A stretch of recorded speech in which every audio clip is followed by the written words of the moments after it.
Olson's uncanny ability to motivate others, along with his appetite to win, make him the standard against which all leaders and speakers in the Juice Plus company are measured. That's my opinion. He is that good. Let's start with who Jeff Olson is and where you're from. My story, my roots come out of the mountains. I have been around the mountains my whole life. The mountains forged me in my formative years. From Montana, lived in Utah, lived in Colorado, lived in Vermont, and I came out of that life and lifestyle, being outside, being in the mountains. As a young kid, I was a kinetic kid. I had to move. I had to keep moving. Thankfully, I existed and lived as a young kid before Ritalin because I probably was a candidate for it. Had I not found sport, the blessing that I had was to plug all of my energy into sport, and it was my outlet and my release. We all know it ended up you competing in the Olympics 2 times, which was quite impressive and quite a feat. As a young kid, as a young budding teenager, tons of testosterone. I gravitated towards the extreme sports. I got attracted to downhill skiing in a very interesting way. And I got into a program where I was the youngest in the bunch. And the older kids that I was in the weekend program with, they would terrorize all over the mountains. And I was the little kid and they wouldn't wait for me. So I had to keep up. I fell a lot. I crashed a lot. I cried a lot. But if I wanted to roll with the big boys, I had to keep up. And when you put yourself out on the field of play, you know, with people that are better than you, you rise to the occasion, whether in business and life, you know, whatever. It's a good metaphor. And I talk about being on the field of play and playing with people that are better than you in this business.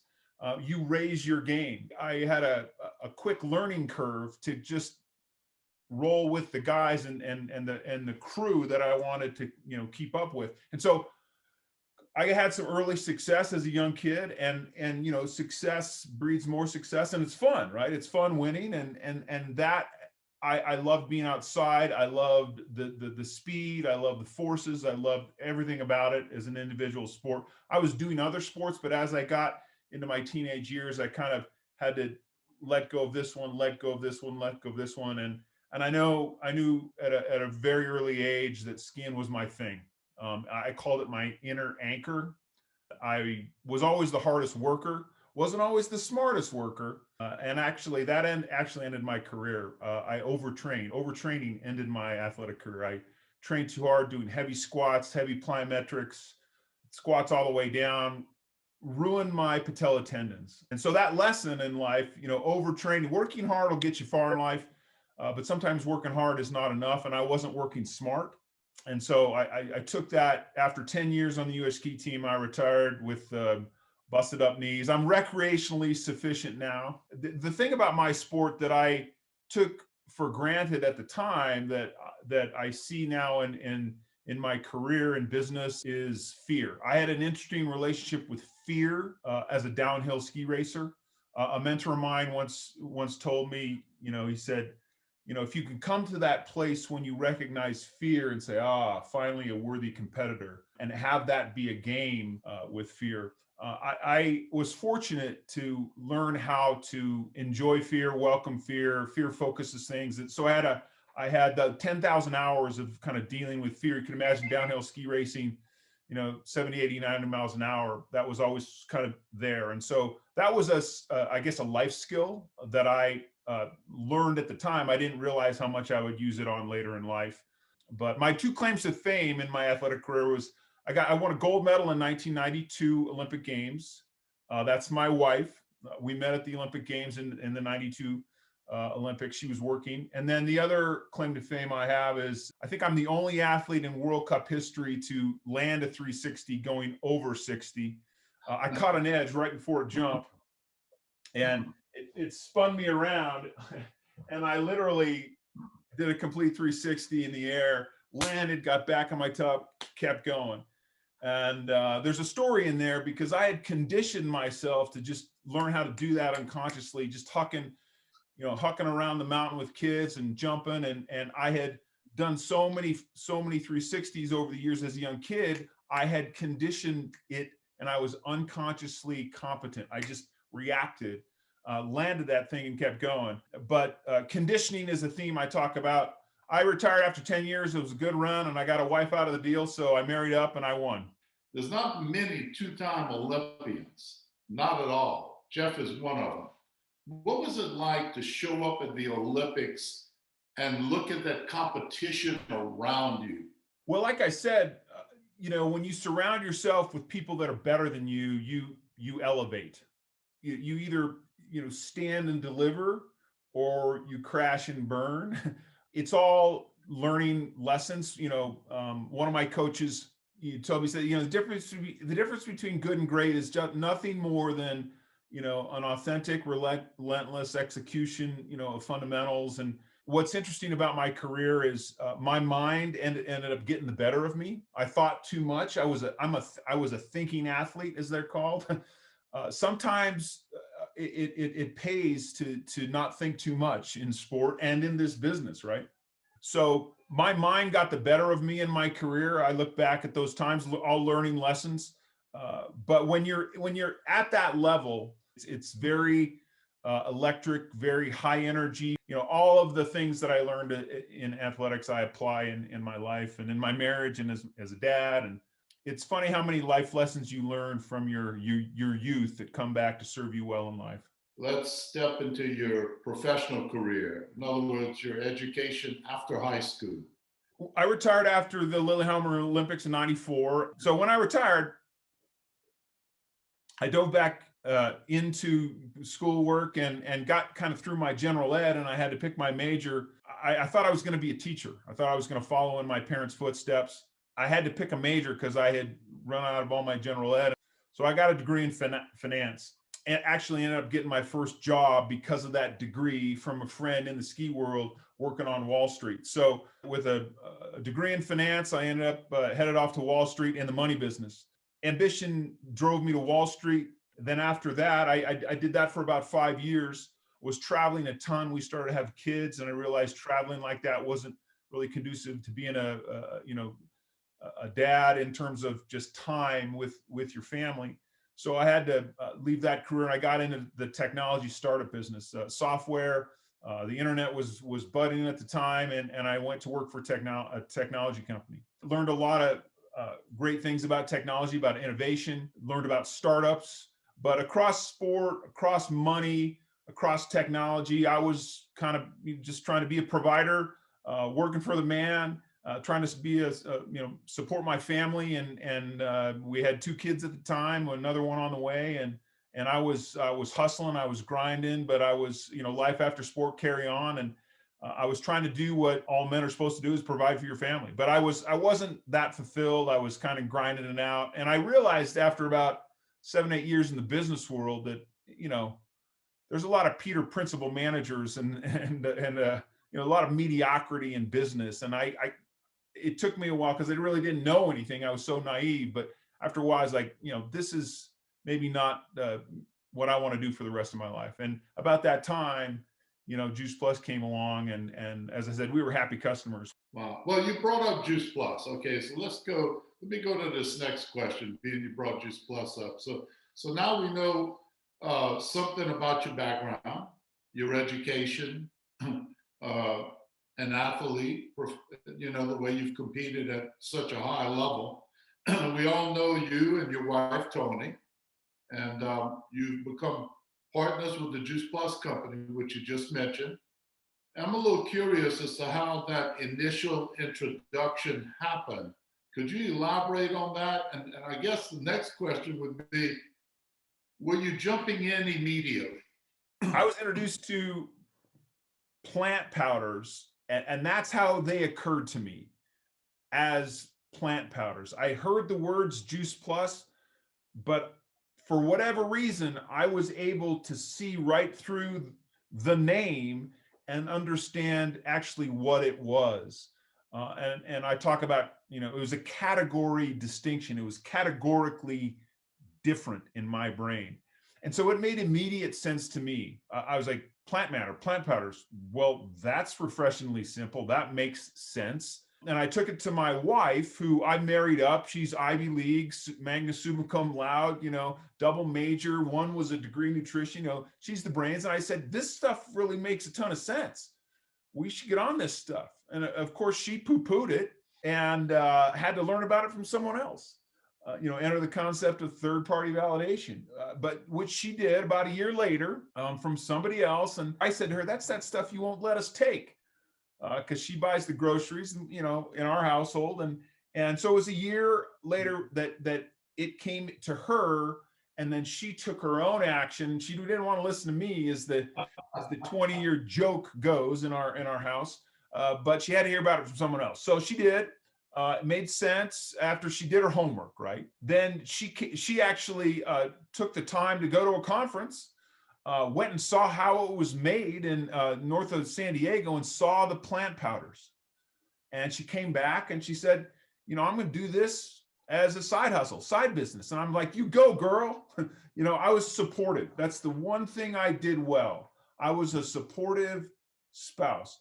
I understood it as a consumer. I understood it just as an athlete. Or athletes are ruthlessly practical, and they tend to do what works. And I said, this makes sense. It's going to work.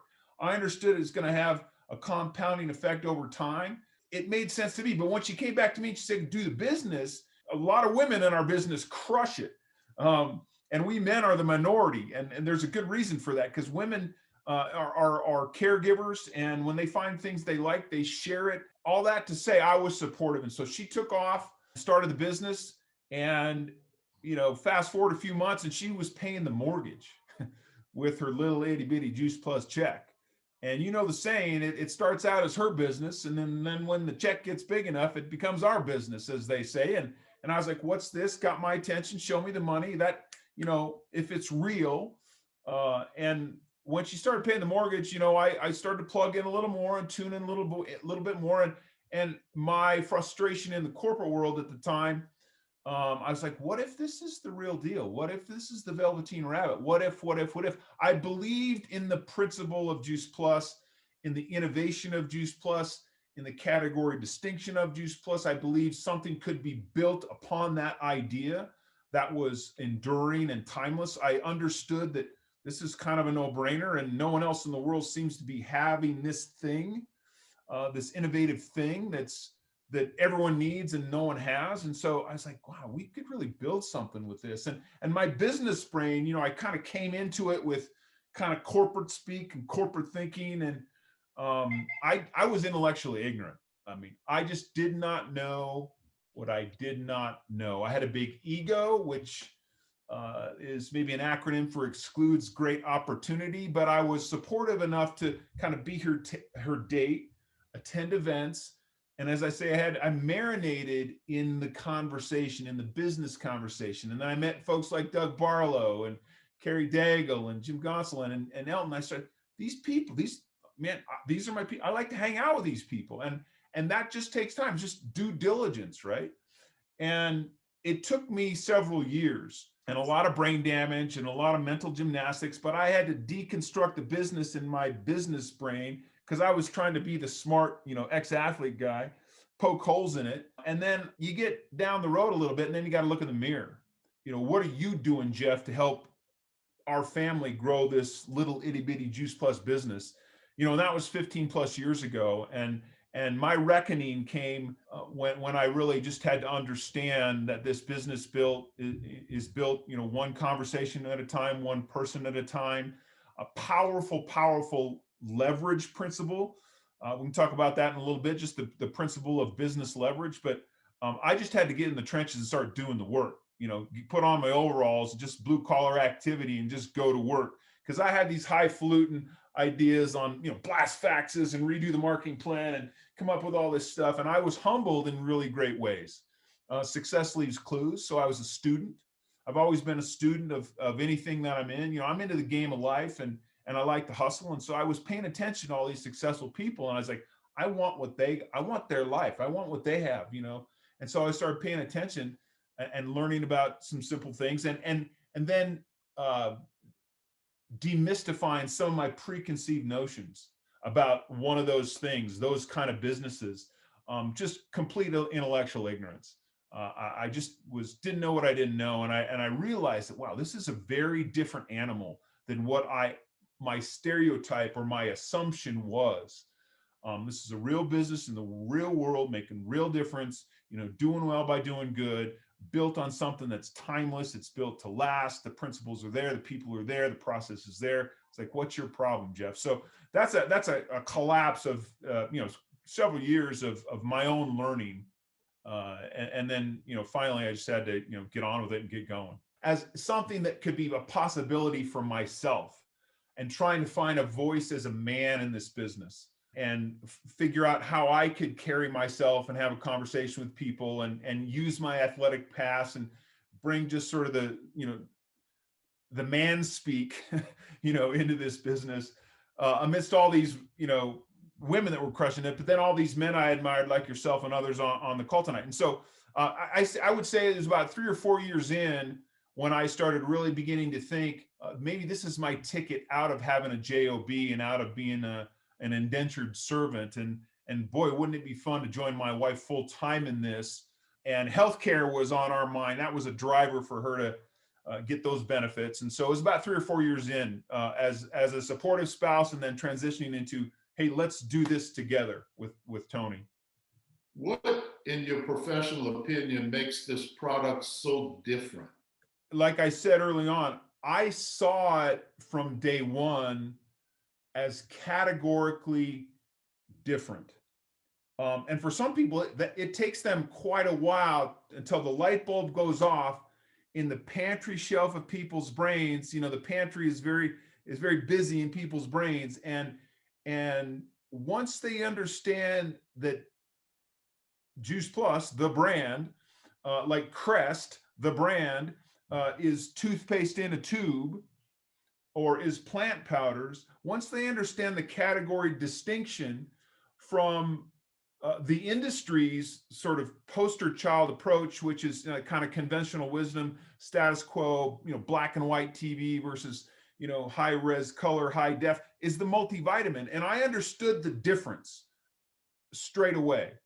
And that's a monster difference. Like once people get that distinction, categorically from day one, I understood it was a bit of a think different idea.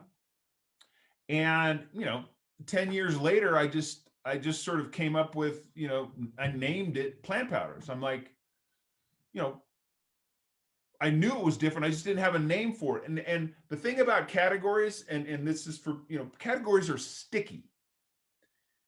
And people will create new shelf space for a new category.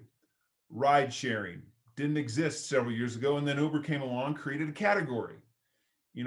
Internet search didn't exist 20 years ago, and then Alta Vista came along, and then Google shortly after created a category, right? Streaming was not anything, and now it's a thing, right? Netflix, right?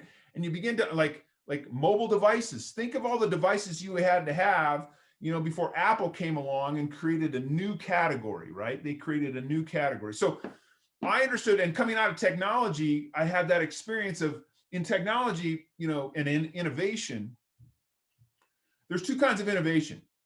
There's incremental innovation. And incremental innovation, it makes new things that makes old things better. But I saw this as a disruptor. It was a disruptive innovation. And what disruptive innovation is it makes new things that makes old things obsolete. And that's what I saw in Juice Plus. I saw these plant powders, they're going to change standard of care in modern medicine. People will be recommending plant powders instead of your big horse pill someday. Rest assured. They will be recommending plant powders in the medical profession someday. And it's our job to go get as much market share as we can, because we'll have competitors someday. And I saw that 20 years ago. I saw it as a daily regimen for athletic performance. And so categorically, I understood plant powders back then. I named it 10 years later. Plant powders is the category. Here's my sort of summation on that. The world will know of plant powders because of our company.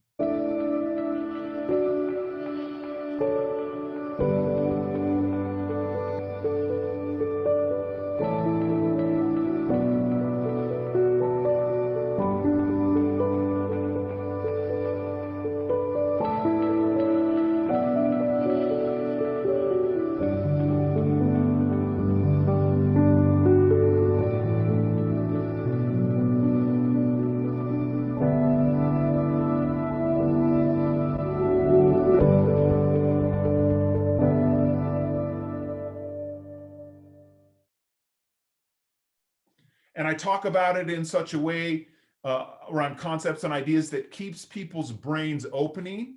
Because how many people have ever said the word juice plus and you see people's brains just kind of shut down? Like it's wah, wah. It's our job to keep their brains open long enough to give them enough education so they understand what they're saying yes or no to. And so I talk about, the way I talk about it with athletes, I say, are you familiar with food conditioning with plant powders? And they're like, what? Food conditioning is the how, conditioning effect.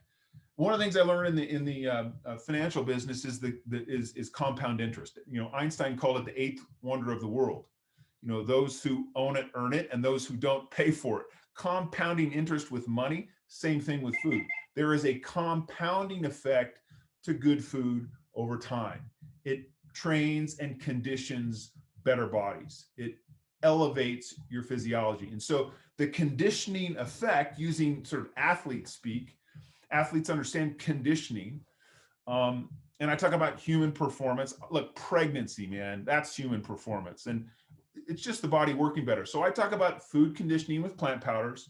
And then if that triggers their curiosity, then I unpackage it a little bit more. And it's like, we've been given the exclusive distribution rights to toothpaste in a tube 100 years ago, where conventional wisdom was baking soda, but someone came up with put it in a little squeezy thing and it's hygienic and carry it, it's mobile, but no one knew what that was 100 years ago. And here we go, here we come. This is toothpaste in a tube. Here's how it works. It's hygienic, it's safe, it's mobile. You replaces that, it's easy. Oh, by the way, ... after, 8 innings of conversation in the 9th inning, then you can say, oh, we're Crest, right? Oh, I had no idea Juice Plus was plant powders. I thought it was a juice, or I thought it was a vitamin pill. So I talk about who we are or what we are with category distinction, if that makes sense. It does, Jeff. It sure does. Now, in my opinion, I know you as a tremendous entrepreneurial mind, because we talk about business a lot. You have your degree in finance that you mentioned earlier. You've got your experience from working on Wall Street.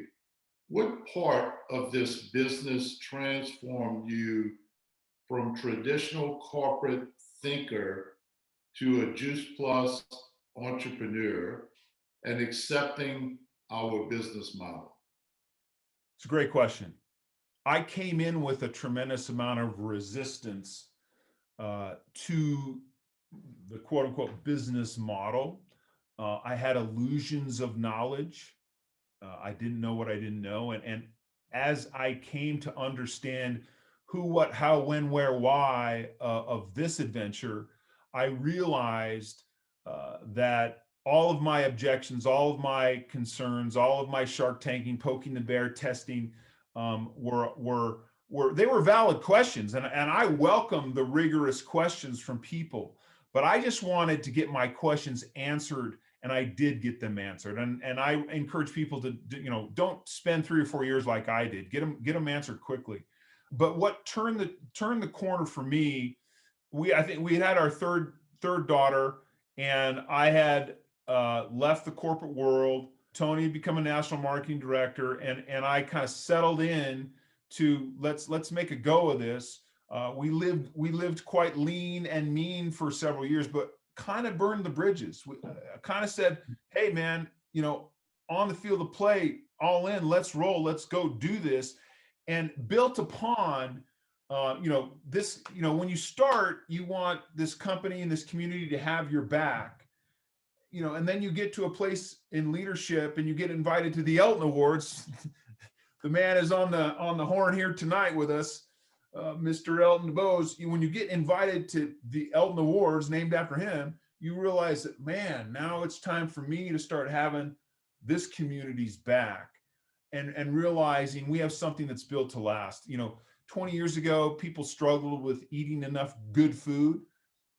5 years ago, 3 years ago, 1 year ago, today, I'm banking, I've put my career in the hopper with this company to say, hey, 3, 4, 5, 10, 20 years from now, people are still going to be challenged with eating enough great food every day, enough nutrient dense food every day. We help with the execution part. We help bridge that gap on the execution part. And it's all conversation, blah, blah, blah. It's about action. It's about the application of what you know to be true. And it's built upon that. And so when I settled in and said, hey, let's go build this thing, the business principle that I was banking on would come through is the business principle of leverage. You can take out debt and have financial leverage. You can do options and stock trading. A lot of ways to do with financial instruments to create leverage to get 10x, 3x, 5x. But social leverage is what we do.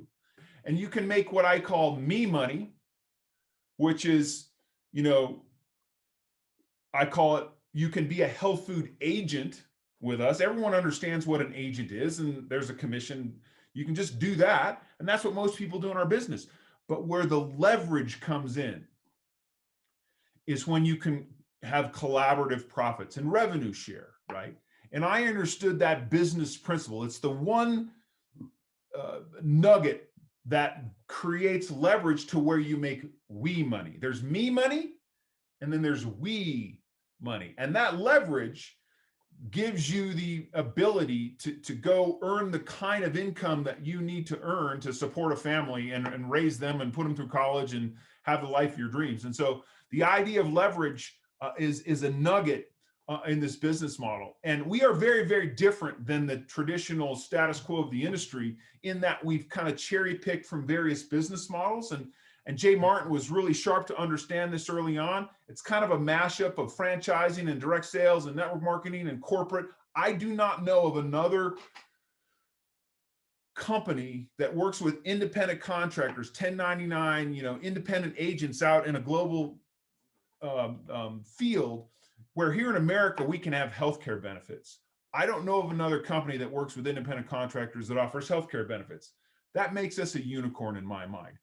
We do things very, very differently than the status quo. And I had to learn that and understand that because I was very resistant to some of the things that have given maybe some of the business models a bad name. And I came to find that they didn't exist at this company. So, 20 years in, I keep, subtlety and nuance and distinction. As you become a student of this, you just keep peeling back the onion and keep learning. And you realize that this thing, is built to last. And as I said, I've it's been our career for the last 15 years as a husband and wife team. So I got to ask your opinion on something. Is that a lot of people are always saying that we're in the network marketing industry. And I beg to differ about that. I think we're in the whole food industry. As we are not a multivitamin, we're plant powders. We are not a traditional network marketing company. These business models gain reputations for very real reasons. And some of the reasons in franchising or in network marketing, you got to address those. It's the elephant in the room, whether people ask the question or not. And it was a question in my mind. MLM is a challenging space because there's a lot of negative perceptions. Absolutely. Where I reference that I'm not a big fan of MLM. I'm very comfortable saying that. The reason I'm not a fan of the industry model is because I've never met any other industry, and there's plenty of, all industries are the same. It's not like anything is attracting. There's scum buckets in corporate America, and there's awesome people in corporate America. There's scum buckets in MLM, there's the entrepreneurs, the young, it's all the same. There's one fundamental difference that turns me off substantially. I just have, and this is just data collection. I'm just stunned by how many people think the model is, I'm going to find somebody to do all the work for me. Like, I've never met an industry also that actually oftentimes has no understanding or passion for the product that's actually being sold. That's a problem. Upfront fees, having to spend thousands of dollars, what's called a buyer's club or front end loaded. I like the fact that you can completely put it out there.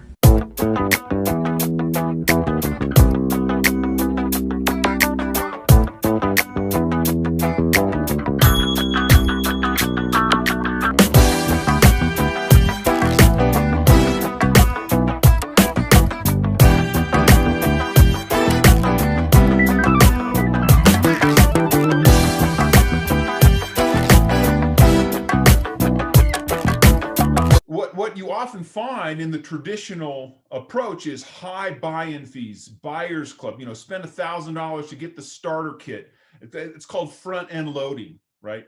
And that front end loading, when you spend $1,000, $1,500 to join the club and buy the starter packet, that's some good coin, right? And they wanted to get away from that and actually build a customer base. That's what business is having a raving fan customer base. And when I understood that this is built on customers, that's something that's built to last. But then the leverage comes from just a small revenue share of other people that have a large customer base. And so the other thing that's unfortunate about the industry is kind of overhyping and blue skying, and we are very different in that regard. We take an under promise and over deliver approach to that, but we don't have the high buy-in fees, that front end load. We are not compensated when someone gets into our business. Let me say that again, right? Traditional network marketing, there's recruiting compensation, there's recruiting fees. That's not necessarily a bad thing. It's just something that I didn't want to be a part of. Just something I didn't want to be compensated for recruiting someone into a club. And that's a little gray zone. So when I found out that that's not what this is, I was like, oh, good, thank goodness, right? And so again, as I said, I don't know of another company like in franchising, let alone network marketing, let alone direct sales, that offers a full healthcare benefits package and health insurance and so forth. And so once I understood how we were different and what we were not, then man, that was wind in my sails to say, let's grip this and rip this and get on with it. And it created a sense of urgency, right? Because all of those concerns just washed away once I understood what it actually really was. And that's our job, right? Our job is to actually go out and enlighten people, because people just really don't know what we are on the business side or the product side. And that's, why they pay us, to go out and educate and illuminate and enlighten people, to show them a better way. I would be curious to know, what has been your greatest inspiration? And secondly, your greatest fear, and how did you manage that fear? Another mentor of mine, you're a mentor of mine, Kerry, but another mentor of mine, he said this to me long ago and it stuck with me. So stay with me here for a second. He said, inspiration is for amateurs. And when I heard that, it caught me. We all have an amateur nature because we're human, we're people. Like, we need to be inspired, right?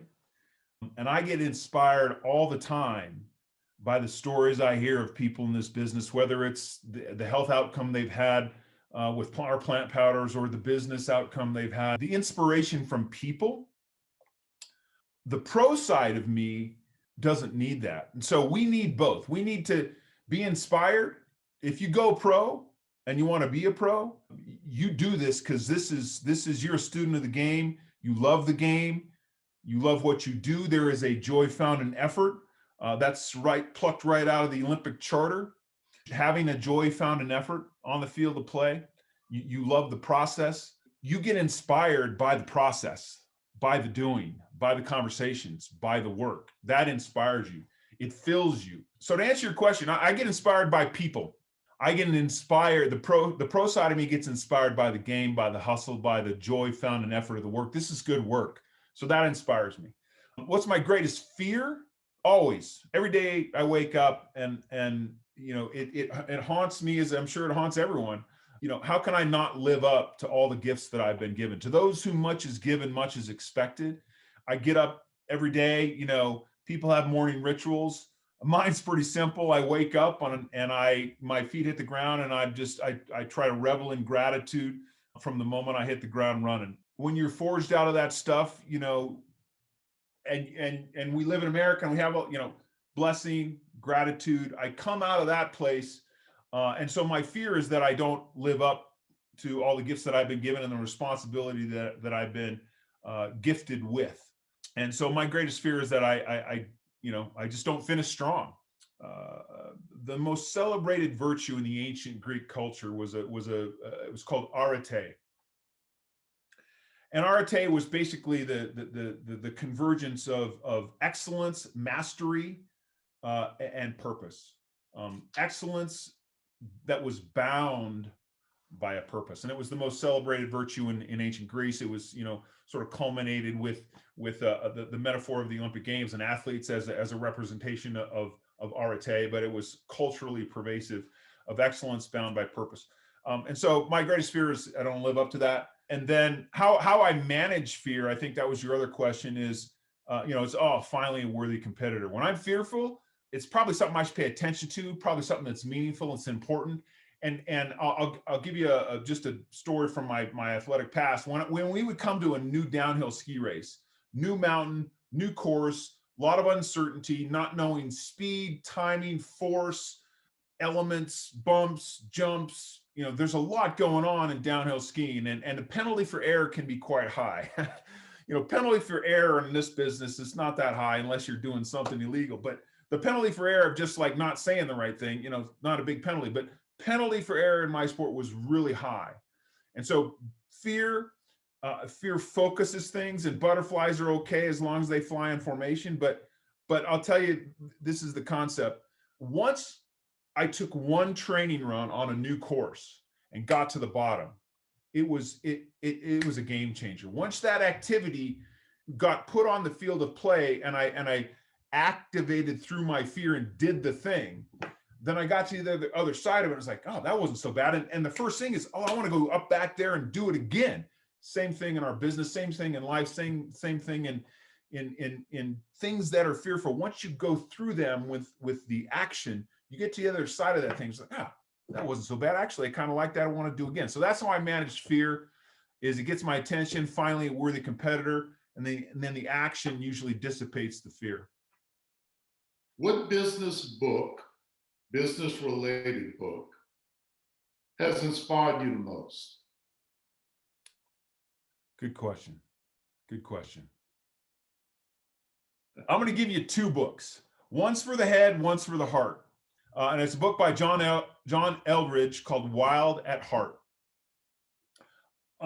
And it speaks to my faith, but in terms of a business book, Wild at Heart, he said, we have a blueprint in us that hungers, yearns, craves, desires, seeks, hunts for a noble battle to fight, an adventure to be on, and beauty to rescue. Those three things. And find a noble battle in life, get on with that adventure, and go rescue some beauty. And don't we have that in this business? We have a noble battle. Make no mistake about it. It is an adventure. No doubt it is an adventure. I was doing a training with one of our young team members this morning, and the adventure is people, right? Because people are fascinating, are they not? That's the adventure. And boy, do we rescue beauty. And so that's kind of from the heart-led side is Wild at Heart, those three principles. I've used them every day since I read that book. And then I guess on the head side, it's a book called Play Bigger. And it's in that book where I learned kind of what I knew instinctually, but I couldn't name it, about this idea of categories and companies. It's just about how companies who dominate their category, their category kings, as they're called, those companies that dominate categories win. And especially when they use the leverage with technology in the category. It's just called Play Bigger. And in there, it talks about category design. And we own the lane of plant powders. The world's going to know of plant powders because we've created the category, pioneered the category, lead the category, and steward the category. And we're going to be the best for the world in that category. So Play Bigger is the name of the book. Great book. Good choices. I like it. In closing, if you were to write a book about yourself, how would you title it? How would I title it? Yes. Oh, there's a book written called One Word, and it asks you to pick one word to live into for the year. And I've done that for the last 8 years. Last year, my word was magnanimous. This year, my word is revere. I go back to magnanimous. I just love having a magnanimous spirit. It's basically being a good sport, winning well, having grace, having forgiveness, having a big sort of winsome warrior, spirit, not taking yourself too seriously, but just being graceful amidst rivals. And I think magnanimous, maybe if I had to use one word, the book magnanimous might be kind of fun. But something that speaks to my heart every day is what I already talked about. It's maybe the book is A Joy Found in Effort. Lessons from the game of life on the field of play. My belief is we're all athletes in the game of life, and people, kind of turn away from that. But you think about when you were a child and when you played games and when you were in that sense of wonder and that sense of play. Play actually is one of the highest forms of intelligence that there is. If you can play in this business, you're going to be a master Jedi in this business. If you can come from a place of play, a lightness of being, Jay being one of the best at it, having humor dissipates friction, creates a lightness of being. And so on the field of play, with a joy found in effort, I guess if I had to title my book, it'd be A Joy Found in Effort, Lessons Learned on the field of play in the game of life. I like it.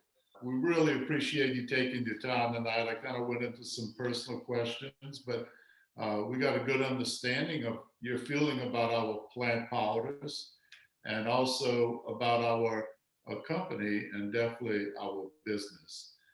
To watch that conversion and watch you over the years come from corporate America and that Wall Street executive mindset, to be able to come in and watch you transform into the person you are today, to me, is something that's very gratifying because you're such a big asset to what we all do.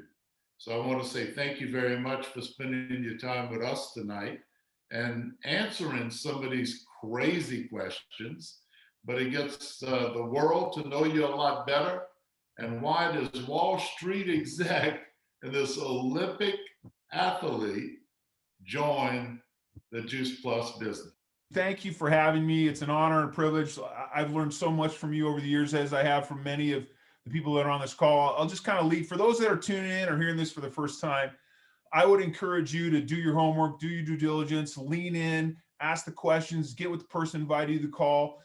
Generally have a high bar, have high expectancy, but no expectations, and do the work and learn what you're saying yes or no to, and get to a strong yes or a strong no. And as I said before, we're a real company in the real world with real people making a real difference, one conversation at a time. And we're going to keep on doing the same thing we've been doing for the last 27 years for the next 27 years. So as we say, there's trends, there's timing, and there's timeless. And we're kind of a little bit of all three. We're trending plant powders, we're timely, and we're timeless because we have something that meets the needs for the last 27 years and the next 27 years. So with that, the invitation is wide open to lean in, learn more, connect, and raise your game. So we'll see you on the field of play. Thank you so much, everyone.